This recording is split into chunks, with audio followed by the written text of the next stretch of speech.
നമുക്ക് സാമ്പത്തിക ഭദ്രത എങ്ങനെ നേടിയെടുക്കാം അഥവാ ഫിനാൻഷ്യലി എങ്ങനെ സ്റ്റേബിൾ ആകാം എന്ന വിഷയത്തെക്കുറിച്ചുള്ള രണ്ടാമത്തെ വീഡിയോ ആണ്. ആദ്യത്തെ വീഡിയോ ചാനലിലുണ്ട്, കയറി കാണുക ദയവായി.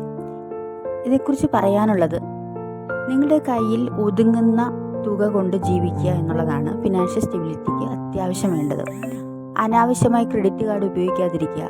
അതായത് ഒരു ലൈഫ് സ്റ്റൈൽ കാണിക്കുന്നതിനോ ഒരു ലൈഫ് സ്റ്റൈൽ ക്രിയേറ്റ് ചെയ്യുന്നതിന് വേണ്ടിയിട്ടോ ക്രെഡിറ്റ് കാർഡ് ഉപയോഗിക്കാതിരിക്കുക. രണ്ടാമതായി, short time achievable financial goals set ചെയ്യുക. അതായത് ചുരുങ്ങിയ കാലം കൊണ്ട് നേടിയെടുക്കാവുന്ന സാമ്പത്തിക ലക്ഷ്യങ്ങൾ ഫോക്കസ് ചെയ്യുക. ഉദാഹരണം, 25,000-ലോ 50,000-ലോ നിൽക്കുന്ന ചെറിയ ചിട്ടികൾ ചേരുക. 1 വർഷമോ 2 വർഷമോ കൊണ്ട് ആ പണം നമ്മുടെ കയ്യിലെത്തും. നമ്മുടെ കേരളത്തിൻ്റെ തനതായ ഒരു പാരമ്പര്യമായിട്ടുള്ള ഒരു സാമ്പത്തിക സ്രോതസ്സാണല്ലോ ചിട്ടി എന്ന് പറയുന്നത്.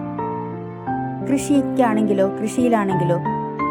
3 മാസം അല്ലെങ്കിൽ 1 മാസം 2 മാസം കൊണ്ട് വിളവെടുക്കാവുന്ന ചീര, വെണ്ട, തക്കാളി, കുക്കുംബർ, നെൽകൃഷി അതുപോലും 60 ദിവസത്തിനുള്ളിൽ നമുക്ക് വിളവെടുക്കാവുന്നതേ ഉള്ളൂ. മുതലായ ചെറിയ ഷോർട്ട് ടൈം കൊണ്ട് നമുക്ക് വിളവെടുക്കാൻ പറ്റുന്ന മേഖലകളിൽ കൃഷി ഇറക്കുക.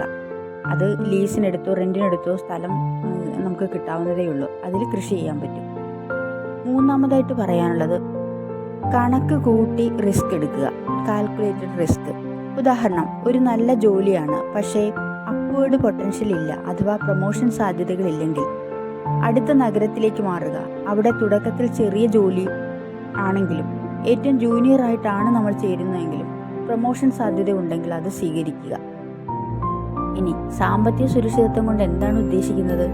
നിങ്ങൾക്ക് സാമ്പത്തിക സുരക്ഷിതത്വം ഉണ്ടെങ്കിൽ ആത്മവിശ്വാസം കൂടും. എങ്ങനെ കറണ്ട് ബില്ല് അടയ്ക്കും, ഗ്യാസിന് വേണ്ടി എങ്ങനെ പൈസ കണ്ടെത്തും, ആവലാതിയില്ലാതെ നമുക്ക് സ്വസ്ഥമായിട്ട് ജീവിക്കാൻ പറ്റും. പിന്നെ കടബാധ്യത ഒന്നും കാണത്തില്ല. കൂടുതൽ പണം ഭാവിയിലെ ലക്ഷ്യങ്ങൾക്കായി നമുക്ക് സൂക്ഷിക്കാൻ കഴിയും. അത്യാവശ്യങ്ങൾക്കായി പണം കണ്ടെത്താൻ ഓടേണ്ടി വരില്ല. സാമ്പത്തിക സുരക്ഷിതത്വം കൈവരിക്കാനുള്ള മാർഗങ്ങൾ എന്തൊക്കെയാണ്? നിങ്ങളുടെ ചെലവുകൾ അഥവാ എക്സ്പെൻസസ് കട്ട് ചെയ്യുക എന്നുള്ളതാണ്. ഒരു തരത്തിൽ പറഞ്ഞാൽ മൃഗീയമായി കട്ട് ചെയ്യുക.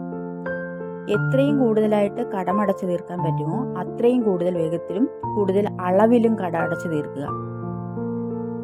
ഇനി രണ്ടാമതായി, ഒരു ജോലി നമുക്ക് സംഘടിപ്പിക്കാൻ പറ്റുമെങ്കിൽ, പാർട്ട് ടൈമായോ നൈറ്റ് ഷിഫ്റ്റിലോ എന്തെങ്കിലും ചെയ്യാൻ പറ്റുമെങ്കിൽ ഒരു അഡീഷണൽ ഇൻകം കിട്ടുന്ന രീതിയിൽ അത് തരപ്പെടുത്തുക.